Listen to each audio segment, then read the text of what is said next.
So, I'm just going to first just show you the books that I've looked at in the last 3 days. And then I'm going to tell you the ones I've focused in on. You know, the topic I talked about, I'm not going to get into these in the depth before I chant. I just want to show you these. I'm going to chant. And then I'm going to talk about the ones that are really resonating with me to maybe start teaching on. This was the first one I kind of got this started on. Buddhist magic. Buddhist magic. Buddhist magic. A life flower. I thought Buddhism was science. I thought it wasn't religion. What has magic got to do with Buddhism? The truth is, it's got nothing to do with it. But what happened was, in some of the countries Buddhism went into, in most of them, I want you to hear what I'm about to say.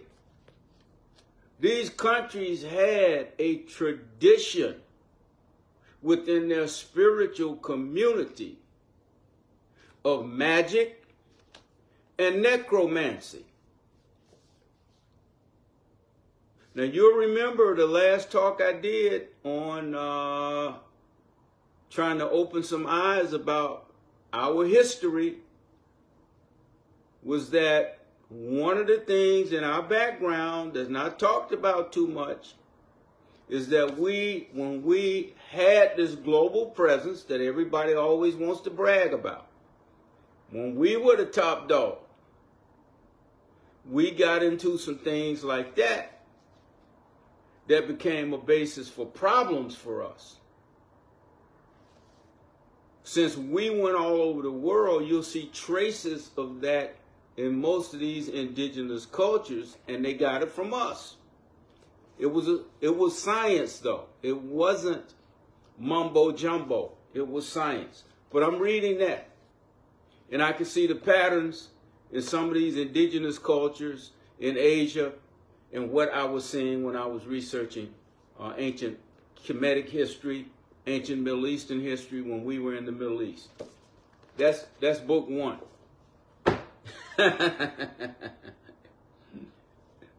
Book two, that got too heavy for me. I don't want to get into that. So I started just a little reading on the Bible, and you guys have seen me allude to the Bible. So these are two translations that you normally don't see. This is one by George Lambza, which is translated from Aramaic, which is the original language Jesus spoke back in the time when they say he was on earth. I have to say everything like that because, there's controversy about everything, but I happen to believe, the general outline of the story is true. And the person might not have been named this and that and whatever. Some of the details might have been whatever, but the basic storyline is true. There was someone lived like that, and they were a descendant of David, and they were used as a threat and set up, and the Romans crucified the person. And there was controversy about what happened after the person died. Anyway, I've been reading this version of the Bible, and then I ran across this version of the New Testament by Hugh Schoenfeld, who's a tremendous scholar and has done all kinds of research on the period around which Jesus lived. This guy's one of the greatest scholars you ever seen in regard to what the Jewish community was doing in terms of spiritual practice during that period and what they believed. Well, when I got to reading these two things, guess what I've seen? I've actually seen the basis for this practice that we do of calling on this single phrase. A phrase that has 5 pieces, Nam Myoho Renge Kyo, put together to make a 6th piece. And then at the end of it, the 7th point is to go into stillness. That's something I could teach on. What I've seen in these scriptures that many of our people are familiar with that actually supports this practice of chanting. That it was indeed a known thing, but it was almost a secret teaching. To the extent it ever was public, it got put under the table. That's something I could go into. Now, the next book I came across these two books at the same time. After I review these books, I'm going to chant. And maybe it'll come to me when I chant which one I ought to talk about the next time. An Immense World. I was over in Culver City, again, one of my favorite places. And I walked by this bookstore that went out of business, but now it's back in business and it's thriving under different ownership, and it's just full of people. Seems like there's a tremendous resurgence of interest in hanging out at bookstores again. We all remember what that was like maybe in the 2000s or the 90s all the way up to about 2015, and then a lot of the bookstores started going out of business. Well, there's a resurgence of those here. And the two books I ran across was this one, An Immense World. This one is How Animal Senses Reveal the Hidden Realms Around Us. And what this book points out, and I won't get into much detail with it, but what it points out is all of the different animal species, including man, have specialized in honing their senses to a certain stimulation. For us, it's the vision of sight.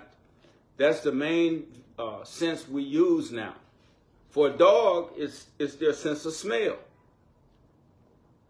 For a rat, it's their whiskers, which they're feeling and getting vibrations.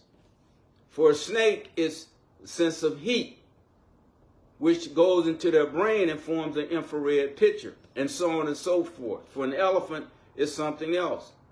Many of these animals don't have good vision, as we don't have quite the sense of heat pickup. We couldn't visualize the world by picking up heat.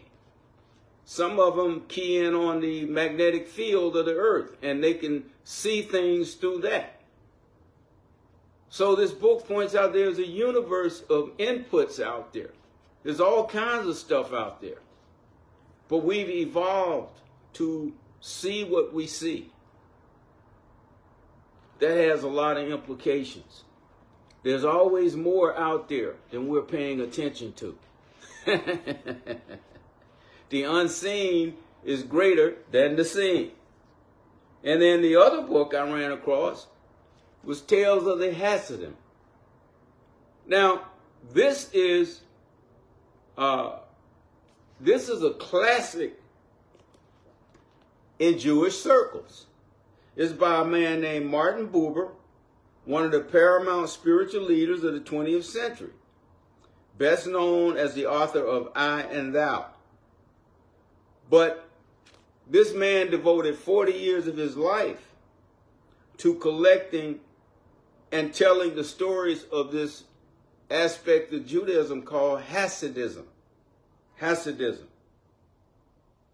And so it's all these stories that are full of wisdom. Wisdom stories. Traditions. This man put 40 years of his life in going around the world, and anywhere he could get a story like that from an elder or rabbi, he got it, collected them. And this is a seminal work in that vein. Tales of the Hasidim. Wisdom stories. Now, I'm getting down to the wire before I chant.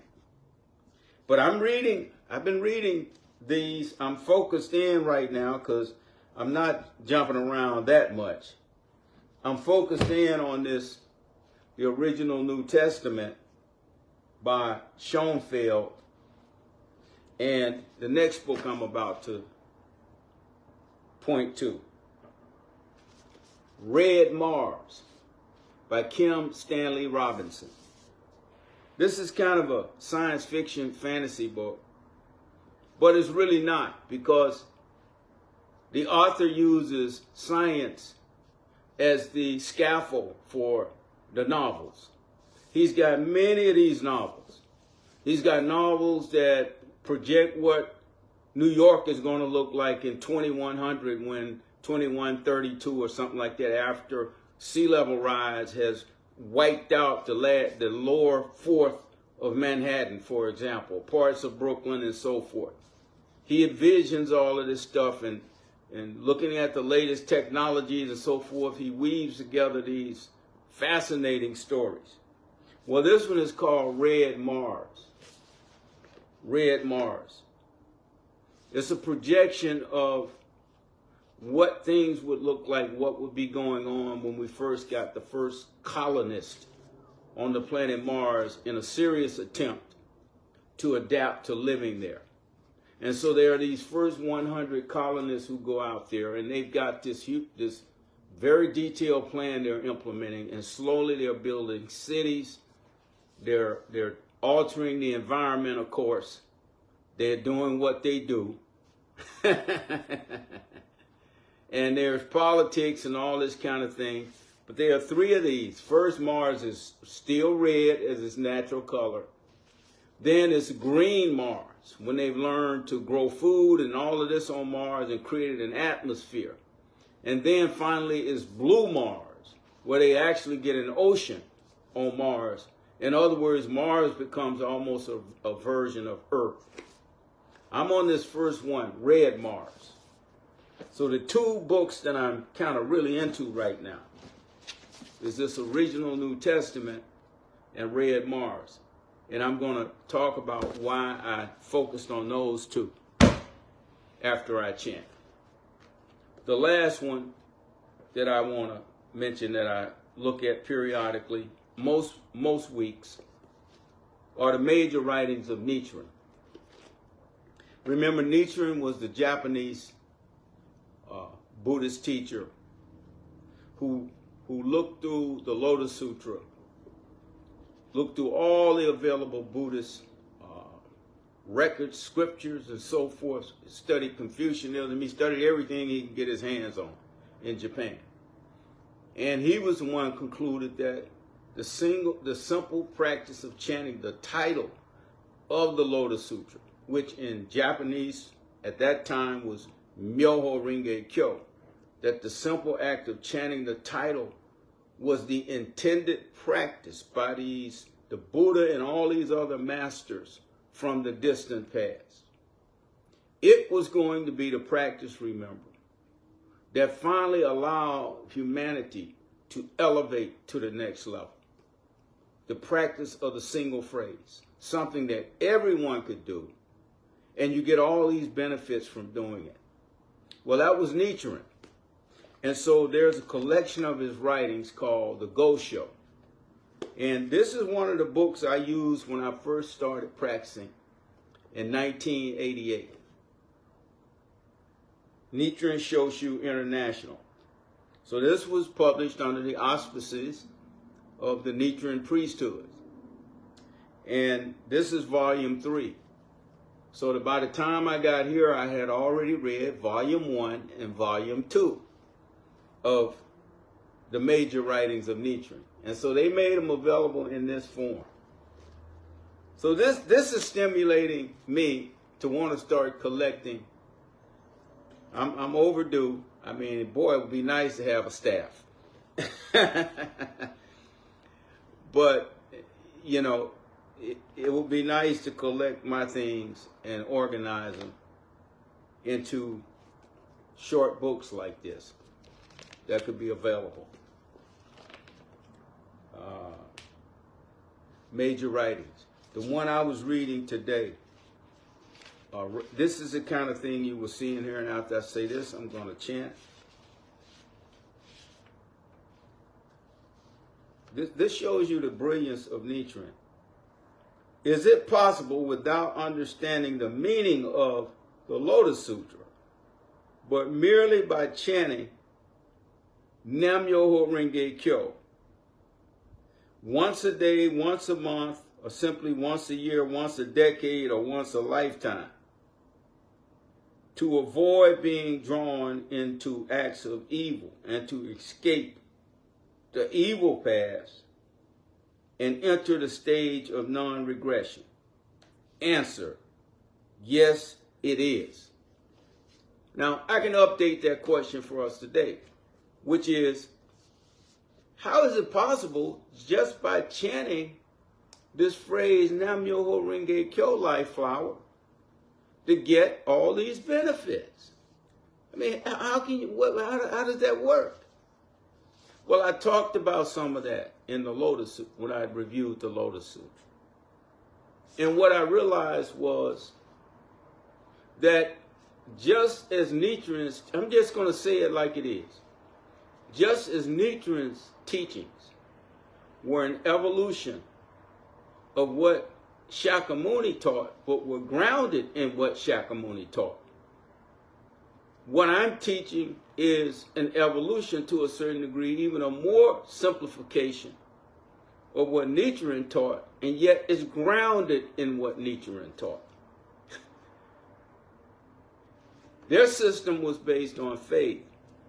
My teaching is not based on faith, because people can get led astray with faith. They can shut down their thinking center. If faith has its purposes, it has benefits, nobody's doubting that. We know that. But we also know the limitations of doing everything based on faith. What happens when somebody gets you to believe in something that's bullshit? And you go to your grave still believing that. So again, we don't want to throw away the good, but we want to examine it and improve upon it. See, this is not exclusion, A or B. This is A plus B plus C plus D plus E plus F ad infinitum. Anyway, I have to get a shot of Nichiren. So the two that I'm focused on right now, in addition to Nichiren every now and then during the week, are these two, Red Mars and the original New Testament. And I'm really fascinated with some of the insights I've gotten going back through the Bible, because it's so clear that this practice is so legitimate that no matter what tradition I look at, it validates this practice. I could look at the Quran and it would validate what we're doing. I probably get crucified if I said that in a Muslim country. But if we were just in an objective discussion, free kind of place, I could make that case. Anyway, those are some of the things that I'm delving into. And when I finish chanting, I'm going to pick one of these to talk about for next class. I don't think a day goes by where I don't read something. And I mean, it's just essential. It's so much out there. As this book says, most of us, we get in our zone, which is great, and we maximize our perception and our activity in that zone, and that's good. But as this one points out, there's a big world out there. You're focused on your seen world and what your attention is on. But the unseen is so much greater than that. But that validates how we live too. Well, let me take my hat off and my shades, and let's chant.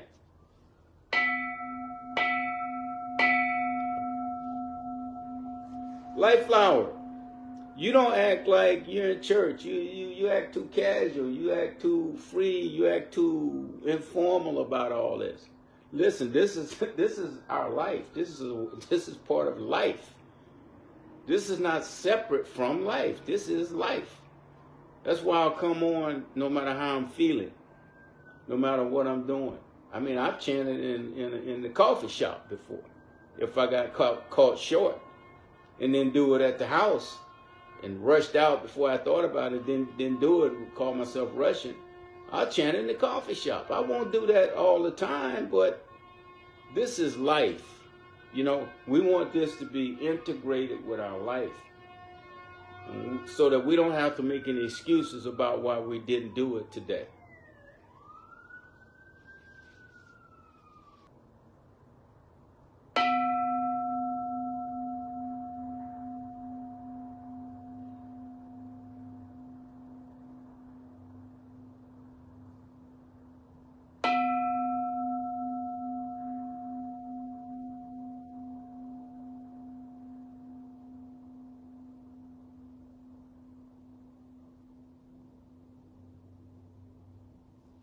I give thanks for the unseen. The unseen. Call it what you want to. And it's in us. There's a speck of it in us that we can grow. That we can grow. I give thanks for the unseen and the way the unseen created this reality, or the way this reality unfolded. I don't have to know all that. What I have to do is I have something available that can cause something to become known to me. I first feel it through the joy of chanting. Through the joy of chanting. Not faith, but through the joy of chanting. See, that's the difference. This is the joy of chanting. That's the initial actual proof. What do you feel? Doesn't it feel good when you chant? That's actual proof in your life. That's not faith. That's actual proof. And we use that. And of course, we start developing faith, something like faith. We start developing confidence in what we're doing. But the initial connection is the joy of chanting. What we feel differently when we chant.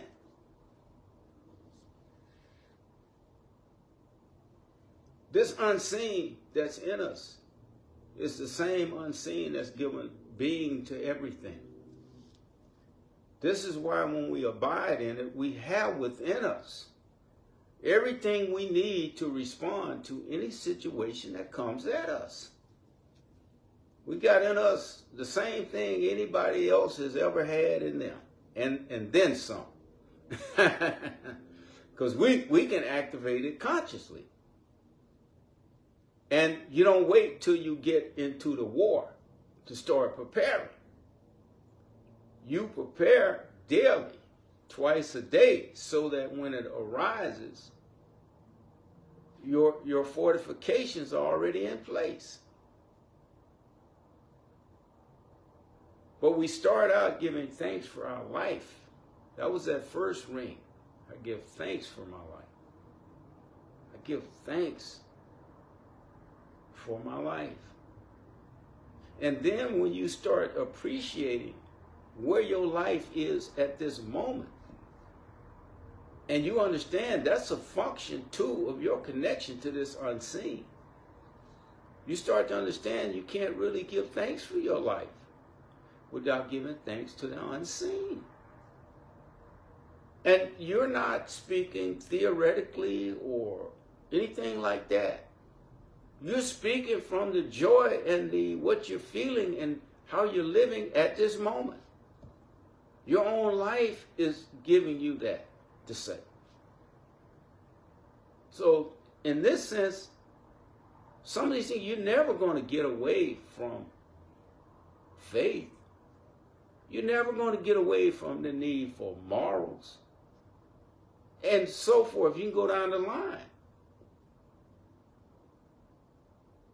But with this particular practice, that's not where we're beginning. We're beginning with actual proof from within our own lives. We got to finally come to grips with with what all these things have been saying, which is that we're this and we're that, and we got this in us and we got that in us. But they've never told you how to grow it, how to connect with it, and how to grow it. They've sent you on an emotional roller coaster rides, but they haven't given you a process that's sound. You know, it's like science, cause and effect, that if you do it, you get to see it in your own life. And I'll say again, if you don't get it, quit. If you try this and you don't feel the joy of chanting. Now, many people chant and have experienced the joy of chanting, but they can't sustain the practice. See, this one reason some can't sustain it is, the truth is two pieces to this practice. One is practice for self, and the other is practice for others. So if you're getting joy and you're getting some results, if you share it, it's going to make you responsible for the practice of the person you shared it with. It's already in you to handle that. Remember, you got everything in you everybody else has had in them. It's already in you to handle that if you'll put yourself in that position. And then that's going to bond you to the practice and force your integrity even higher about chanting twice a day, which is going to benefit you. You think you're going to be influencing someone else, but it's actually going to elevate your life. So everything comes back to think your own life. But you're gonna benefit from the impulse to share with others. This is how life is, period. So many things we do, we think we're doing it for somebody else, but we're really doing it for ourselves, you know? And if you're doing something for somebody else, and you're not getting anything, I'm not saying like you're doing it to get something back, but if you're doing something for somebody else and there's nothing coming back to you, think kind of hard about what you're doing, especially if you're getting back abuse and this and this and this. Think kind of hard about that, about whether or not that's something you ought to be doing. I could have chanted. I could have just kept on going chanting. I could have just kept on going chanting. I think I stopped at this thanks for the unseen because, again, I come out of the same background as most of you do, which is I come out of the church. My people took me to church every Sunday. I'm not going to throw away the good that was in that. See, we're not stupid. Some people, their minds only go with either or thinking. It's not like that. It's something's good in that. You get the good, and then if something's good over here, you get that too. You can't make me not use the good in all things. You see, I'm trying to stay away from the bad in things, but the good in it, I want it.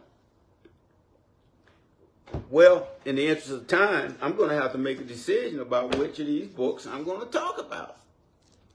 And what came to me was talk about the one I'm not even into that deep yet, Tales of the Hasidim by Martin Buber. So this will be the one I will talk on Thursday. I'll post a picture of it. It's on Amazon, probably. And this will be the discussion. I don't know how I'm going to relate this to chanting yet. But I know it's going to be enlightening, even if we just take it on its own terms. Well, in the interest of time, thank you so much. Let me say some shout outs. Hey, Michelle Butler, how you doing? And Rachel, thank you so much. And Keta. And anyone who sees this later, you know, try this chanting. Don't do it on faith. Don't do it because, you know, nobody pressure you to do it. Do it. And if you feel some joy, you feel different, you feel better, then keep doing it. I will say this before I get off. I gotta say this because I gotta tantalize some people who come out of a Christian background. I gotta tantalize you. Get your interest up. We say Nam Myoho Renge Kyo. It's got 5 pieces. Nam Myoho Renge Kyo. You put the 5 things together as a unity, and you have Nam Myoho Renge Kyo. And so what we do is we repeat Nam Myoho Renge Kyo, Nam Myoho Renge Kyo, Nam Myoho Renge Kyo. And then when we get to the end, we go into stillness. So I just want to show you one parallel between this and your Bible, but something they never told you. So if you look at the book of Genesis, the first chapter, the creation in chapter 1, what you have, if you step back and just look at the drama of it, you have the first 5 days, the statement, let there be, let there be, let there be, and then something is created as a result of it. So you have 5 days of creation of everything except the man. On the 6th day, the man is created. But before the man is created, if you look in chapter 2, it says, and God said, let us make man. So you had the things that had been formed before in collaboration with the unseen were put together on the 6th day, and that made the man. The man has the things that were created before him. He has the unseen in him, and those things together make the man on the 6th day. Well, that's what is Nam Myoho Renge Kyo. We have all these things in us, and we have the unseen. That was done by repeating over and over, let there be something. So that was a practice of a single phrase. The things that had happened, the first 5 pieces, were put together with the unseen to make the man, the entire thing. And then there was what? The 7th day, there was rest, stillness. So you did the basic practice of repeating the phrase. And on the 7th day, it was just stillness. This is how our practice is. We repeat the phrase, and then at the end, we go into stillness. We're recreating the drama. We have within us all the other things that are created. There's a speck of those in us as much as there is a speck of the unseen. That's what was put together to make the human. So you could see that when you look at the creation story, and you step back and you look at the drama of it, it's a picture of this chanting practice. The use of the single phrase, the present in the human being of all these different archetypes, as well as the unseen. And then you create that by repeating the single phrase. And at a certain point, when you've completed that, you go into stillness. That's just a sample of what you can see about this practice when you look at this Bible. So when you know truth, you know what you're looking at. You know what you're looking for. Thank you so much. Peace and blessings on anyone who sees this later. Thank you for taking your time to look at it. I hope you're enlightened accordingly.